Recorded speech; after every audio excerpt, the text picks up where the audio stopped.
live.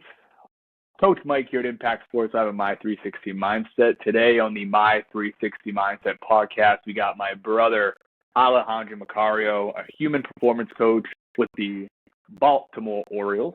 Alejandro, what's going on, brother? How are you? What's going on? Doing? I'm Hey, you vibing, got that dude. Let's intro go. on lock. You got that intro on Intro's lock. on. Dude, intro sounds good. This is episode 3 or 4.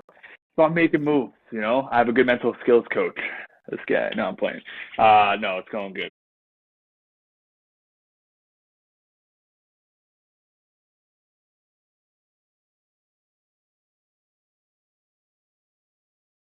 I was as a kid, I was born and raised in Minnesota, back in Minnesota.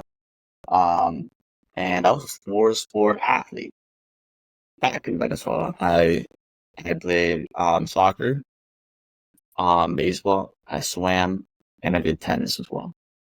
As I got older, I started dropping sport basically like every 2 years.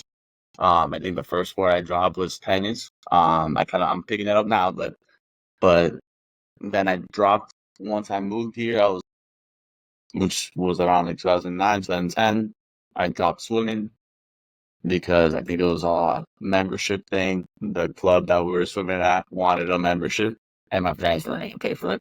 So I stopped playing. I stopped swimming. So then I stuck with soccer and baseball almost through college. I mean, my freshman year of college, I basically stopped playing soccer, and I ended up just sticking with baseball. The reason I stuck with baseball is because I knew from Venezuela that when you're 15, 16, you had to have been in the academy for both baseball and soccer. And then once you move to the US, kind of the same thing, but just for soccer, not really for baseball. Like in baseball, you have to get signed once you're 18, 21. So you had a little bit more leeway, more time to develop. So I ended up choosing just baseball for that exact reason, because I had more chances of going pro in baseball. But believe it or not, my favorite sport is soccer. I prefer it than playing baseball just because it's fun, it's more entertaining. But definitely what I'm good at. I think is coaching baseball players. I mean, I played this for so long. I played at 4 different universities. My freshman Yeah, year I let's went list to them off. my freshman year I went to University of Tampa. Then sophomore year I went to Hillsborough Community College, also in Tampa. And then junior and senior year I went to Nova Southeastern.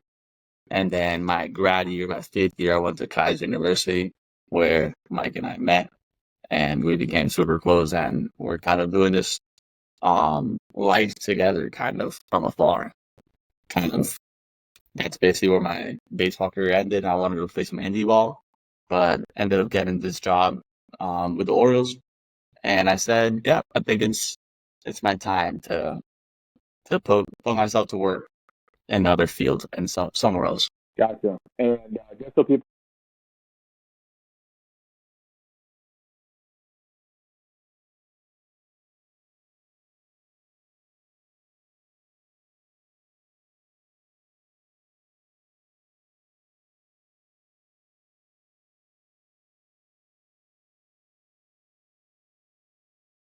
Yeah. So I moved from Venezuela during the dictatorship, what's still going on. And I didn't learn until a few years ago that we're only supposed to move for a year and then go back. And then see us now 13, 14, 15 years later, we're still here in the US.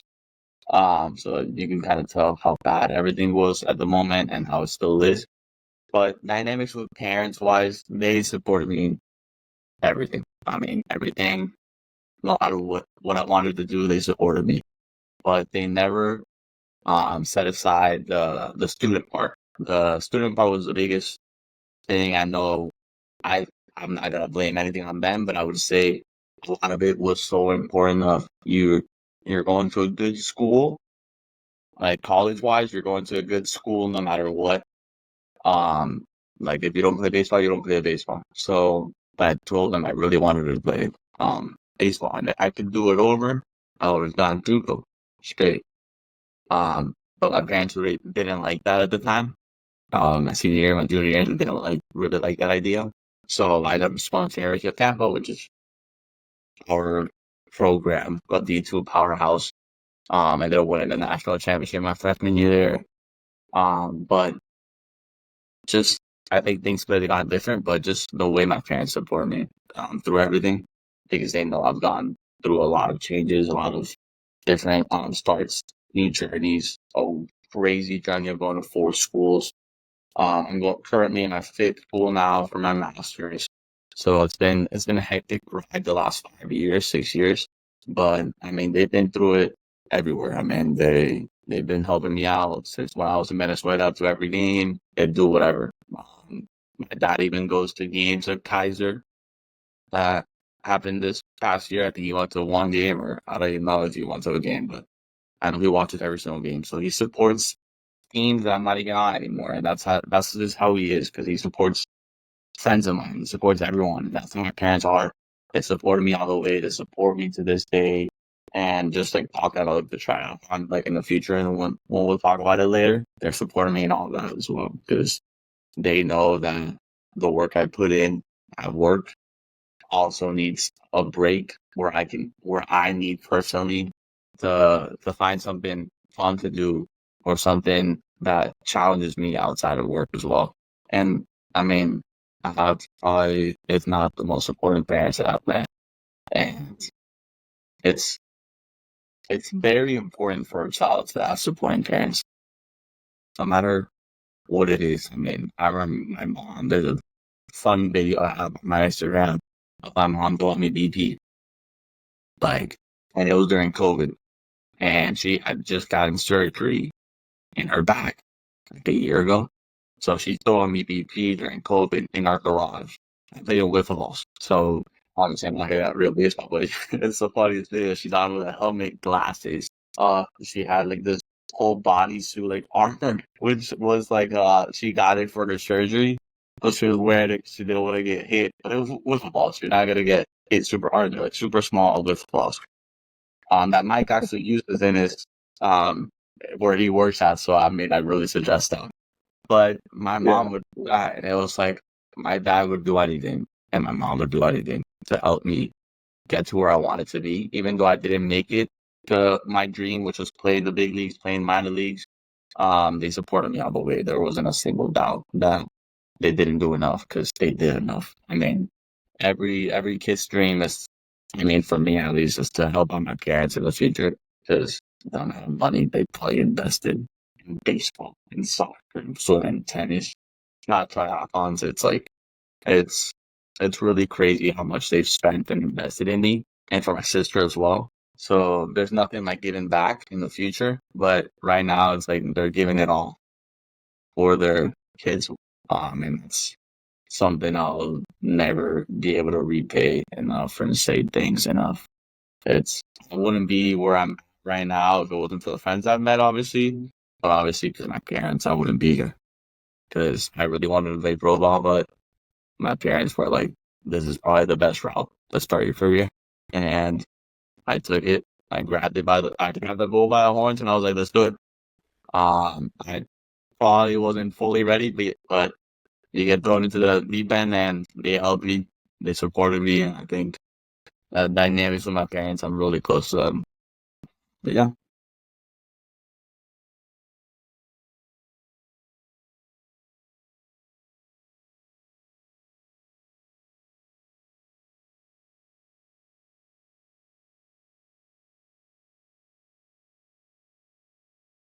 Yeah, my dad didn't really play much of baseball. He played with Omar Vizquel, which is obviously one of the best infielders in my opinion of all time, the Pekin Guardians. But they played when they were so little. So my dad never really played baseball.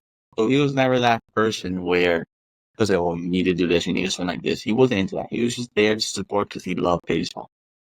We would watch games together in Venezuela, or literally in our favorite hometown team. We watch him almost every single game. We go together after work, right? And it was like we, the passion that he has for baseball is crazy. I mean, if I had 2 strikeouts, if he was on the right side of the bench or like the stands, the third AB, he's on the left side. He's switching it Yeah. up. He was superstitious. the passion that he has for the sport, and he learned. He learned with I mean, I wasn't the best kid, by the way of getting like receiving feedback from them because I remember like my mom, my mom's friends, my dad would tell me in soccer to run. I hated running. It's just actually so funny, which we're gonna talk about later. But I hated running, and my parents would tell me run after the ball, whatever. And I mid game and stop, and I tell them to shut up. Well, and I would stop running for the ball. I'd stop mid game, and I'd tell them to shut up. Like I'd tell them I'd literally be like this to be quiet. So they learned that I kind of have a temper that I don't like being told, "Hey, this is what you need to do." All I really need, is like for you guys to support me. I think I know what's best. Obviously, I understand that they have experience, but they don't have experience much in the sports world. Um, they they decided to a professional tennis player in Venezuela, and then my dad just played soccer and was a geek in school, was super smart, and just had a passion for any type of sports. And he learned through the years because before he would tell me like, "Oh, you need to be better at this and that," but he learned through the years that all you gotta do is just support. I mean, there are deep days that if I go over three with three strikeouts, he'd be like, "So what? That's baseball," and he'd just hug me out and just hear me out if I needed to talk about something. And there was very little times where he was like, "Hey, you need to do this better," and that's something that parents should learn. It's like it's not "Hey, you did this wrong." It's like, "Hey, good job in this. We can improve this, but I know you need to be better at this. You need to do this." It's like, no, you don't need to do it. If the kid wants to be better, he'll tell it himself, right? It's not much of a push. And my dad understood that, and I think that's what really helped me take pressure off because there's so much pressure already, but from yourself and if your parents like you have to do good. And I mean, we laugh at my dad during the game because you see him just in the back talking smack to the umpires and telling the umpires that they're awful or that Getting involved, dude. they switch sides and so that their shortstop, our second base would be like, "Look at him moving sides." So it's like we see all that and we laugh and we make it a fun experience. So I think a little tip for parents out there, it's like make this fun, make it a fun experience for for your kids. I mean, it's be as supportive as you can, and let the coaches coach, right? And obviously, if you have a background of baseball, of any type of sport, you can you can sprinkle in a little sand there. But at the end of the day, it's them playing it. They want to enjoy it. I think the biggest thing, like whenever I become a parent, is whatever my sport my kid wants to play. If he wants to play a sport or doesn't want to play a sport, that's fine by me. I'm gonna support him, support her, whatever she or him wants. It's like I'm gonna learn everything about that sport if I don't know anything about the sport, and I'm gonna try and help out in whatever way I can. And I think that's something I learned. They did all of that, and I mean I'll be forever grateful for all of that stuff they've done for me. Yeah.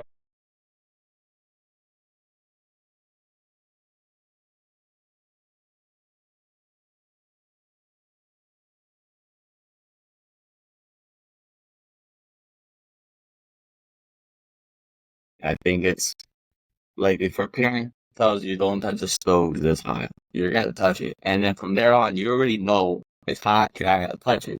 So same thing. Like maybe the first game a kid ever played, he might play bad and doesn't and have no clue. But as he starts playing, once he plays really bad, the weight is he's gonna be feeling on himself, the emotions, the stress, anxiety, whatever it is. He's gonna understand, okay, that's how it feels like to play bad. And then when he plays good, he's gonna be so happy, excited.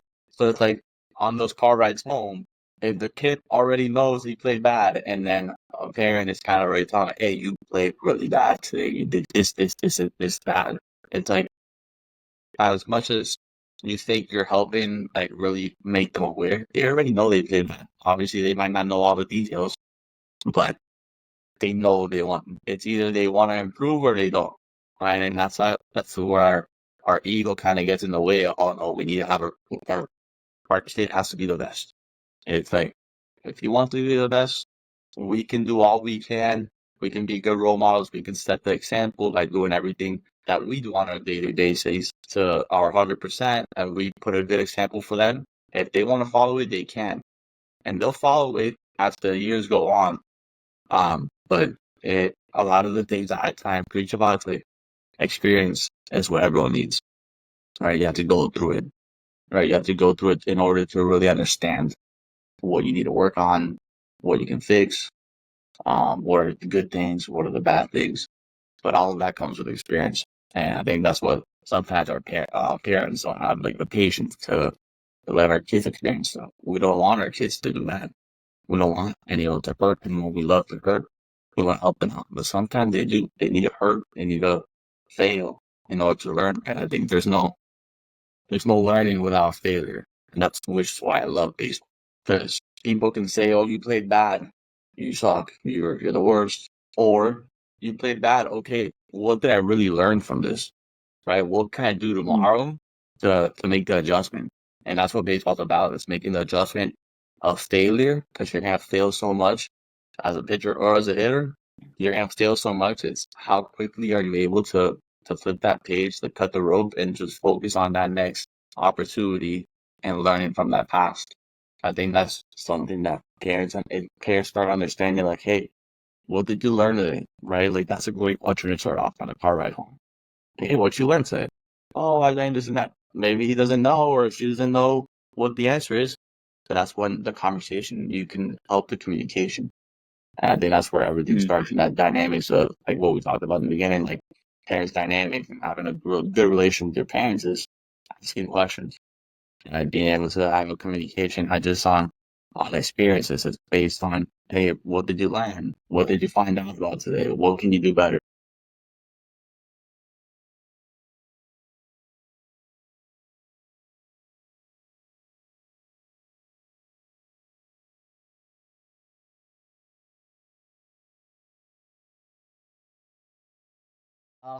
Yeah, so, well, last week here is just I would say my mentor. He was a Boston Red Sox sports psychologist. He's the mental skills and pitching coach right now for University of Miami, baseball team. And I, I think there's three times in my life where I really understood something about the mental side. And each time I learned something, I learned it and I was able to apply it. So in 2017, 2018, going to my freshman year of college, I found this diagram, this like picture, that's actually from someone that we hired here with the Orioles. His name's Namin Hall. He he's my colleague here with the Orioles, and he posted some type of like a picture that says like good hitters make adjustments game to game. Then great hitters make adjustments at bats to at bat. And then the best hitters, unstoppable hitters, make adjustments pitch to pitch. So I saved that picture in 2017. In 2018, I started journaling to try and understand, like journaling in between games, like mid games. I've just seen JD Martinez has done it as well. Journaling in between games or in between innings of what I literally saw in each AV. And each at bat, it's like, all right, I saw first pitch fastball, second pitch fastball, whatever it was. Balls on timer now. What did I learn? What adjustment can I make for that next at bat? So my adjustments before were games to game. In 2018, and trying to like making adjustments at bat to at bat because I was writing down in that journal, and it really helped me reflect after the game, like what I could do better. But I really didn't know how to be better at it. I just wrote it down, and I just hopefully let the universe take care of it, and let the baseball guys kind of help me out there. Then 2020, COVID hit, and I started reading a lot about self-help books, psychology books, about the brain, how the brain works. And I read about, I'd say, 30 something books during COVID. I read a lot of books, kind of just expanding my brain a little bit about everything in psychology, self-help, because I was just going through some stuff. I wanted to, yeah, start reading. Why not? And I was like, well, there's so much to psychology that the way you're thinking can really dictate how you perform, or how you think about life, or how you think about someone else, or how you perform in your job or in your family, relationships, etc. I was like, this definitely can work on baseball. So fast forward to 2021, 2022, I meet Las Gutierrez. when I was at Nova Southeastern. He was my head baseball coach there. And he would do like a mental minute a day. We'd do lessons and workshops on the mental side. He kind of just helped us with everything he taught in Boston Red Sox. He kind of just brought it with Nova. And I was like, oh, this is awesome. So I started really working on my mental side, but I wasn't where my mind's at as I was like my last year at Kaiser, where Mike and I met. Um, yes, everything was going great. I played incredible. I had a really good season, but it wasn't just because of all the hard work I was putting. It's because I know my mentality. I was able to accept that I was going to fail at some point. Because my goal before that year was hit 300 and see what I can do. My coach had put, you're going to hit 375 with 15 home runs. And I was like, we'll see if that happens. Like, we'll really see. I ended up hitting 409 with 11 jacks. But it's like, yeah, I didn't get to the 15 home runs. I'm not a failure, but I got to 409. I got to the walks. So it's like I started internalizing and started thinking of like what creates a good and strong mental hitter. Right, for me was quality at bats, having quality, competing pitch to pitch, and I didn't really get to that until my last 2 years of baseball, where it was this pitch right here is the most important pitch, or this point right here, this opportunity that I have right here is the most important one. And if I can have that mentality every single time, and once one point or pitch happens, I can cut that rope. No matter what the outcome was, if it was positive or negative. If it was positive, great, but it's not going to help me for the next one. If it was negative, so what? What can we learn? It's not going to help me for the next one, because the next one's the most important. Nothing that happened in the past or anything that can happen in the future is going to help you. It's always in the present. How can you help yourself in the present moment? And that's the mentality where um, I think it really took me off, and it's what really helped me um, understand and help out the players I work with nowadays. It's like I simplified baseball as much as I could. And simplified a sport that's so technical, that's so detailed with inches and game of inches. It's like such a complex sport, but I was able to simplify it as much as I could. And I think that's what really helped me. But yeah, to answer your question overall, it's like I had three little um bursts of like understanding of the mental side, but I wasn't able to apply it all. It took me 26 years, five 5 years to really apply. But which is, I think now to say, it's like if you start training your mental skills now with a kid that's 15, 14, 13 years old, you give yourself 5 years, you get to high school and you already know that. I didn't, I got the mental side. I understood it too late.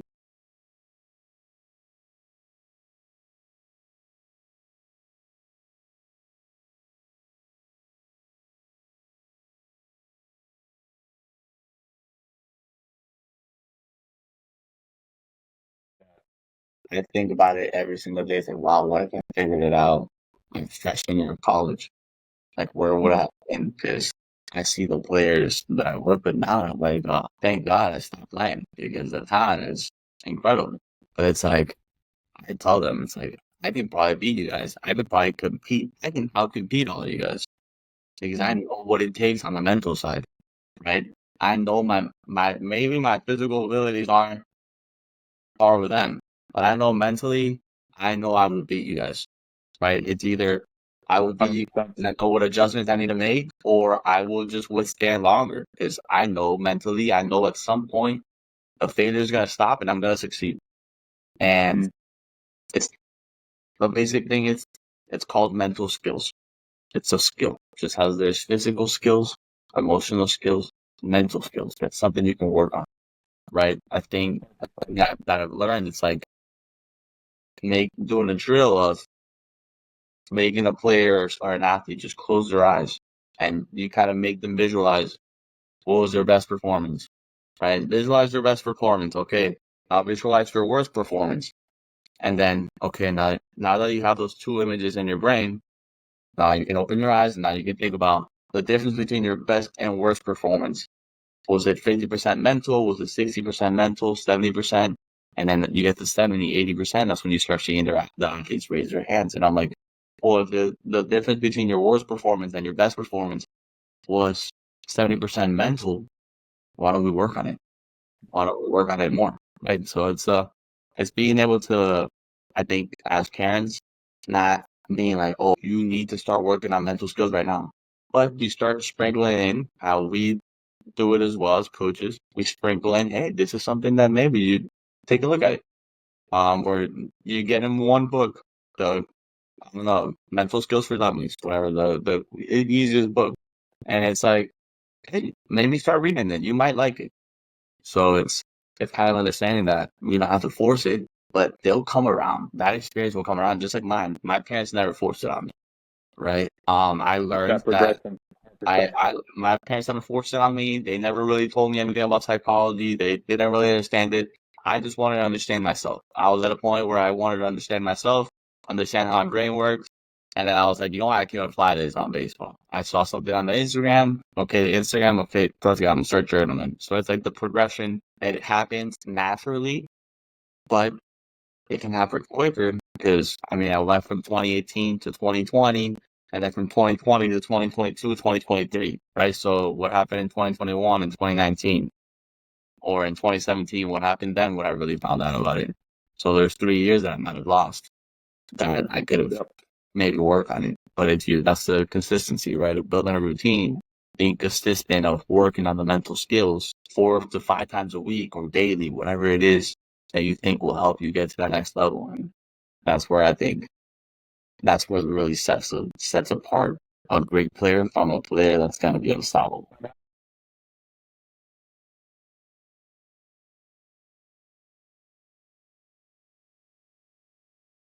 Yeah, so I was my dad's always been a routine. Like he has this routine to the T. Has to be the same thing every single day.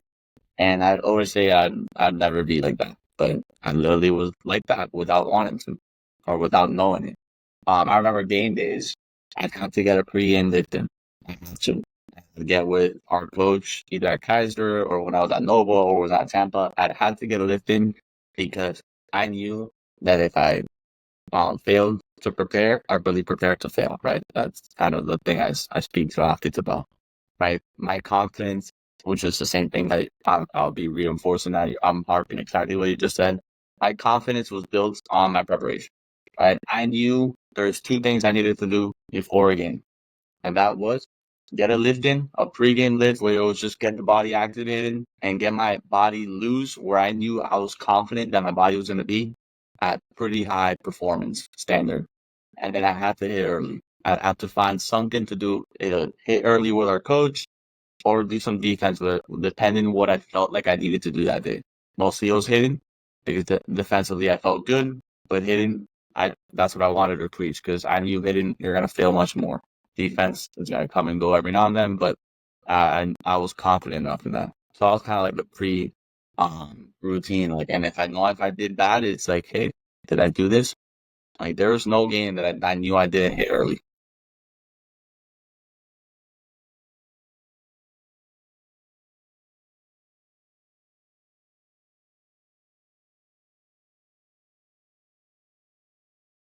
It's getting a foundation, right? Getting okay, I need to hit before. Okay, but once you do get to hit, okay, what are you trying to feel? For me, I was trying to get to a spot, get to one spot that I knew was going to get me to succeed in the game. Because I'll talk on this later, but like what I was thinking in the box was get to this spot. Who cares how hard he's throwing? Just get to this spot and let everything else take care of itself. Right, so we go from pre-game routine to whatever routine we need to do before the game, and then we'd either go to the locker room or if I had to do something, some early work stretch or some before the game, get some sprints in. While I was doing those sprints and getting my body really warmed up for the game, I was doing some sort of visualization. And I was visualizing what the pitcher on the mound is going to look like. It was all hidden. It was not much defense. I didn't want to think about defense. I just want to think of hitting. And I was just visualizing what it looked like for that pitcher. What he was going to throw to me, what it's going to look like at me succeeding. I wasn't worried about him throwing his nastiest curveball, his hardest fastball. No, I wasn't worried about him. I was being the attacker. At the end of the day, pitchers are going to succeed more than us. So it was always I'm visualizing myself succeed. I'm not visualizing someone else succeed. I'm visualizing myself. Visualizing myself and my team succeed. Right. So it was getting myself to that mental rep. And I did that before the game. Now in the on deck circle, I did the exact same thing. I did the exact same thing, but I led it up with finding a zone, right? So I started doing some target acquisition, some focal points where it's like, okay, the pitcher releases curveball, like maybe let's say up here, the fastball down here. So it's like, okay, I'm gonna look at those zones. I'm not even looking at his face because I don't want him to. I want him to think that I'm just being passive, that I'm not being competitive. When I'm just looking at the zone, I knew if the ball started really up, it's going to be a curveball, it's going to land middle. If it started low, it's going to be a fastball. Like I knew those things, and those are things with reps, with mental reps, that I did with visualization, just understanding what the pitcher is, because the way I see it is you win the at bat or you get a hit thanks to the work you put in a dugout or in the on deck circle. Like there's a lot of things that I kind of I wanted to do during the at bat, but I know that I simplified it to look at the focal point, breathe, really focus my breathing, um, with the way I was moving my bat. So I breathe with my bat, with my bat wiggle, and I breathe with the pitcher. So as soon as the pitcher breaks his hands, I get a deep breath and it exhales out as I'm swinging. So it was like I was always focused on just doing the simple things at the 100%. At doing it, the simple things at the best. So it was, for me, it was get to the focal point or look at the focal point, focus on your breath, and just get to the point where you see yourself hitting a line drive right back at the pitch. And then just hit it hard. I mean, that's then at the end of the day, that was my process, pitch to pitch. It was like the umpire might have just called the ball, but it's like, so what? Focus on your focal point, breathe, and just get to the point where you need to get to. Anything else doesn't matter. And then the way I reflected on that after game or after at bat, because I mean, I didn't want to do reflections after game unless you and I were talking or we were talking with our friend Kat. Um, like I'd only do those reflections, those like really big game reflections. Um, but my reflections were at bat to at bat. I looked like a okay, I got out. Okay, did I swing? Was I seeing the ball correctly? Right. I mean, that's something Coach Brooke Fordyce kind of helped me really understand when I first came on the visit. At Kaiser, it was like understanding like why. What's the why? Why do you fail? Why did you fail? Okay, you need to improve this. Why? Why do you need to improve this? So I really started understanding the why behind it, which is another progression of the mental skills. It's like I understand like why I'm doing something, right? And it was like I would get out and I'd ask myself, okay, was I seeing the ball correctly? I wasn't. Okay, next at bat, instead of asking yourself any other questions, try and see the ball correctly. Like, try to see the ball. And then did I swing at his pitch? Or did I swing at my pitch? Or did I swing hard? Or did I swing soft? So I'd ask myself those questions at bat to at bat. And based on those answers, I'd make the adjustment for the next at bat. And I'd make it as simple. So let's say I didn't swing hard, I swung just to make contact. Then I knew next at bat was my next at bat was okay, I'm seeing the ball correctly. I'm swinging at my pitch. Now I just need to swing hard. So that's what I do. And if it was a mechanic thing, same thing. Okay, fix this. And that's all. And you're good. So and it sounds super simple because it is. I tell a lot of the athletes, it's so simple. Once you get it, it's simple. But that's where it causes stress. When we try and make everything so simple in life, it causes us stress because we do so much to try and make things simple. Like if you tell a player, oh, it's so simple, they're gonna try and do so much to make it simple. But if we try to make them understand that there's a progression, there's a process to it, and we're focused more on the process, and we're focused on the internal outcomes more than the external outcomes, those external results are gonna come by themselves.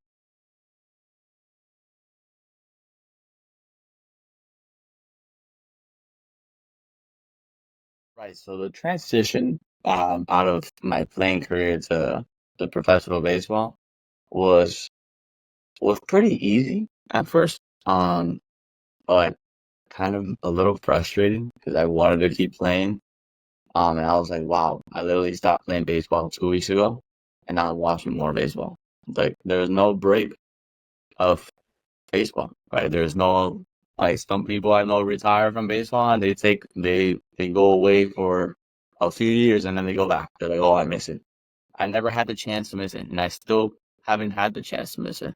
The real time when I started missing it was when I went to go see Kaiser this past spring, I think. In February, I think I watched them, and that's when I was like, wow, I really do miss it. But I didn't miss it because of playing it.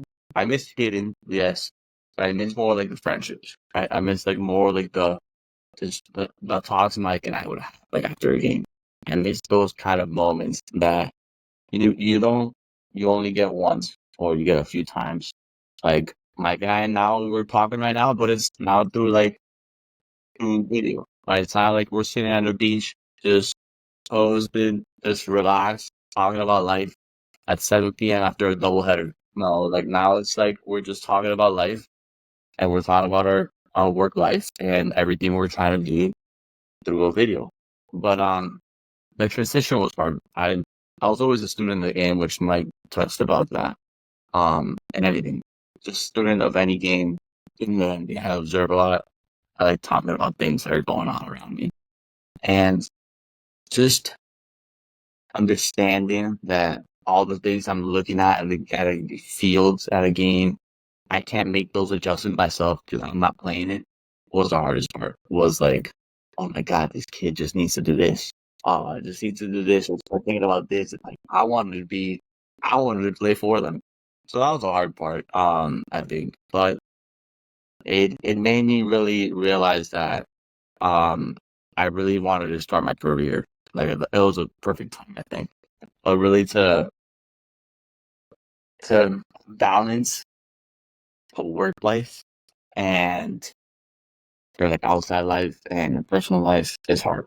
It's definitely really hard. At the moment, my testing isn't early. I'm training for a few triathlons. Ironman to be exact. An Ironman, if you need me to test out to say how much the distance is already can. I love you on it too. Do you want to get too deep into that? Just so people know how psycho you are, it's a 2.9 mile swim or something. I'm doing a half Ironman in December. A half Ironman is 1.9 kilometers, so around 1.4, 1.3 miles swimming. And right after that swim, you go straight into the bike for 56 miles, which is 9 kilometers. And then right after that, you do a half marathon, so 13.1 miles. The full Ironman is double that, so it's around 3.5 kilometers, something like that, 2.3 miles, 112 miles on the bike, and then a full marathon, 26.2 miles altogether, right? And it's really transitioned the way I do things now because I've always been a competitor. I've been a student of the game and a competitor. I love competing. I can't compete in work. There's no competition because if you compete, that's when egos start coming around and you start fighting with people in the workplace. You don't want to do that. Right? You want to create a family type culture. Right? It's like you have your own team. And I was like, well, I need to find something to do. Funny enough, my dad is a 4-time Ironman. I'm totally sure. And he's done marathons and triathlons and all of the above. And he's done these for 25 years. And I always said I will never do that because I despise running. I didn't like running. I wasn't I fast. love it. I wasn't fast and I didn't like running. To this day, I still don't like running, but I like something else more, which is biking. I like biking more. But I was like, I'll never do it. I'll never be like my dad. I'll never do an Ironman. And now, fast forward 5, 6 years later, I just signed up for my first one. My dad's coming out of Ironman retirement, and he's gonna do it with me. And it's funny how just the world does it, but the only reason I do it is because I want to compete. And it's not compete against other people. It's compete against myself. The reason I say that because two things that I stand by every job. Whoever's teaching you something must have gone through it and they have to know something about it. If I want to be the best psychologist, more psychologist, mental skills coach, whatever it is that I want to do in the future, I want to have lived through it. Like if I'm talking about being mentally strong, I need to be doing something where I have to be mentally strong.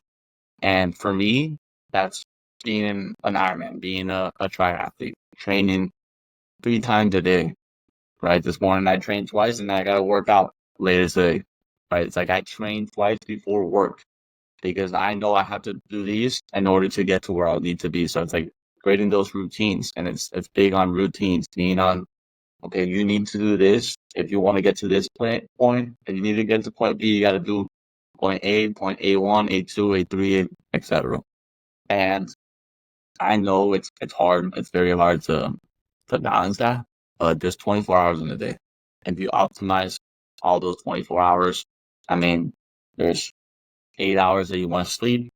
You have another 16 hours left. You work for 9 to 5.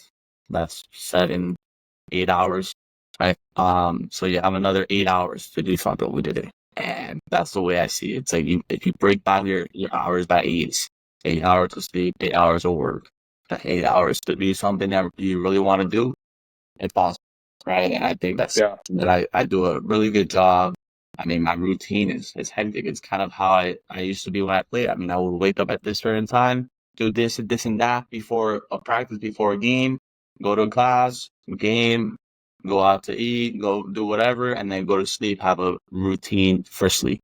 And it's the same thing. I wake up at 4:30 a.m., get a workout in, 2 workouts in, go to work, show up for work, and then get another workout in at the end of the day, and then start doing a routine to relax and get ready for the next day. And there's always that hunger in me that I can be better, that I can always be better. There has to be. I'm always gonna try to be the best, and it's challenging. It's very challenging. But I'm not sure when parents have kids, I have kids, who knows what I'm gonna do. But there's always that competitive edge for me. I know I'm never gonna stop doing the sport, and it's just finding the priorities that you really have, right? It's finding what you like and what you love to do, what's going to set you apart in the future. Because the things I want to do now, it's maybe not what I want to do in the future. I mean, like training wise, maybe I want to train differently in the future. But I know if I train this way now, in the future, I'm going to be able to do other things, or I'm going to be healthier, etc. But and I it really answer the whole question. That can probably go deeper. yeah.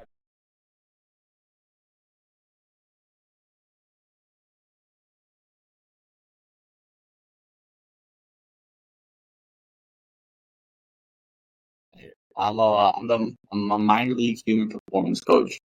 For the Baltimore Orioles. Human performance could be said as like a mental skills coach. Could be like a life skills coach. Kind of just human performance, right? Just how can we make our athletes perform? At the end of the day, they're humans. They're athletes and humans. So just I try and share whatever I can to our athletes to help them perform on and off the field. So it's what I do. I work with all the way from our high A team all the way to our academy. And then we have someone in high A as well, all the way to triple A. And basically, I mentioned that someone in this podcast. And basically, we try and do our best to just, like, does that impact sports labs? Find ways to, for me, like, I do a lot of workshops. I talk about mental skills. I'm in the dugout with the players. If they want to talk during the game, if they want to talk on strategies, routines, whatever it is, I'm there. I'm there to hear them out. I hear them out a lot. And also there as a friend. If they need something, I'm always there to help. And just from the broad part of it, just my role is a lot of things. It's being there, like I said, as a friend, being there for everything for those players. Whenever they need to talk about something, whenever they need a wake up call, whenever they need to translate something, whenever they need anything, I'm there to help them out. Right? I'm there. They can utilize me as a resource to understand themselves a little more, understand what elite performance looks like, what the best players do, how they can do that, what they can do to be better, etc. And I think I do that all the way up from our high A all the way down to the Dominican Academy, with the Orioles in the Dominican Republic. And I go every now and then. I'm called like a rover, which is travels a lot, right? So I go to Baltimore, go to our high A, our low A. Um, I'm stationed right now in Sarasota, Florida, and I go to the Dominican a lot. Right, it's being able to. It's a lot of kids. It's around maybe 150 kids, maybe 200 kids. I say kids, but because they're younger than me, but their players are around from 22 to 16 years old, and kind of just working on them. And you see the age difference, right? There's a 16-year-old, and the mental skills for a 16-year-old is going to be different than a mental skills for a 22-year-old, right? And the ethnicity of the player, where they're from, is completely different. So one can be Latin, one can be American, one can be from somewhere else, and the mental skills needed for that specific person is completely different to another one. So it's tailored. So a lot of the mental skills is tailored to a specific player, not just to a specific team. There's obviously themes that we do for teams, but we try and individualize it as much and optimize it as much as we can for specific players.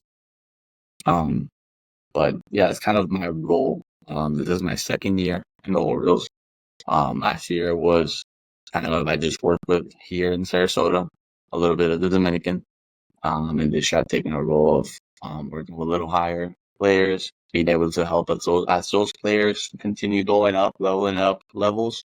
I'm able to go with them and help them as well transition into that next level and make them understand the differences in playing level, in confidence, in that level, and the confidence in the other levels.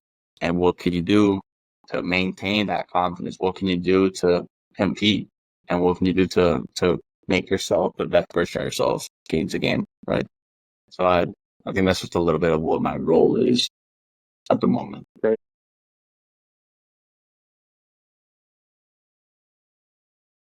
Well, then tell myself, oh my God, that's on the spot. Um, but yeah, be present in the moment.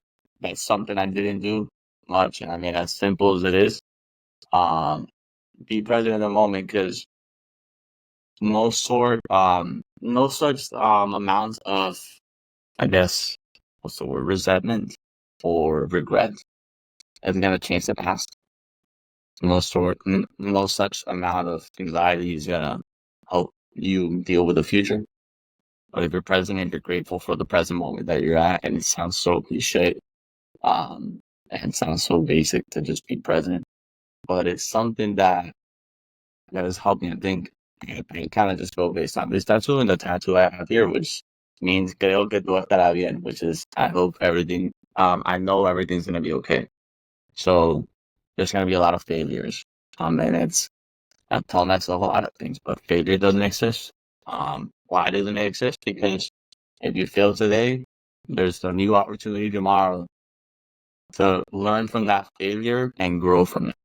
So I think that's something that, I tell my younger self, yeah, be present, but at the same time, like failure doesn't exist because you're gonna fail so many times in anything you do. Um, and like I told myself from 14 to 24, 10 years, you failed a lot. Like if I'm telling that to myself 10 years ago, you failed a lot. And I remember I did a workshop once. It was like a self-care workshop at the ASP conference. And it was write a letter to yourself 20 or 10 years ago or something. And the first thing was, you're gonna be okay. Like you're gonna go through a lot of bad things in life. You're gonna go through a lot of failures, a lot of breakups, whatever it is. You're gonna go through the struggles, but everything's gonna turn out fine. Because I know at the moment you think that the world's ending, but it's not. Because there's something bigger than baseball. There's something bigger than the work. There's something bigger than all of that, right? And I think being present for all those moments and not missing out on what's bigger than what there is in work, I think that's when you really start becoming self-aware and conscious of what your goal is in life. And I think that's Love it. something that I've learned that I would have never known at 14 years old. But any advice to parents for me is like the work Mike is doing and the work that Mike is gonna do is something that I personally believe he's better than me in this. And I know him and I fight about this all the time, and I know he can say his things. But I personally think and that he believes and that he knows that he's really good at this job. And there's a lot of things. I know the work he's doing is he's put in incredible things. He has a lot on his plate, but he's doing an incredible job. And I couldn't be more proud. And to this day, him and I talk almost every other day. And I'm asking him questions that I feel like wants to know, but he knows it perfect. And that's just the dynamic that him and I have. The dynamic that I have with my parents, the same thing I have with like we support each other wherever we can. I don't think we've disagreed on much. If we have, we understand each other, and I think that's what relationships are like built on the most. Man, it's just being that you're gonna disagree with someone, but how are you able to communicate and look forward to something after it? And I think that's something Mike does, and I think I'm not gonna give a shout. Everyone needs to go to Mike, but I am because he's doing something special, and he's gotta keep doing more special things because he's a competitor just like I was, and just like I am, and one day hopefully he'll do some triathlons with me. He's on his way, but little by No, little. no, But what happened? I mean, Mike, I appreciate this again. Thank you for having me No, on. This is awesome.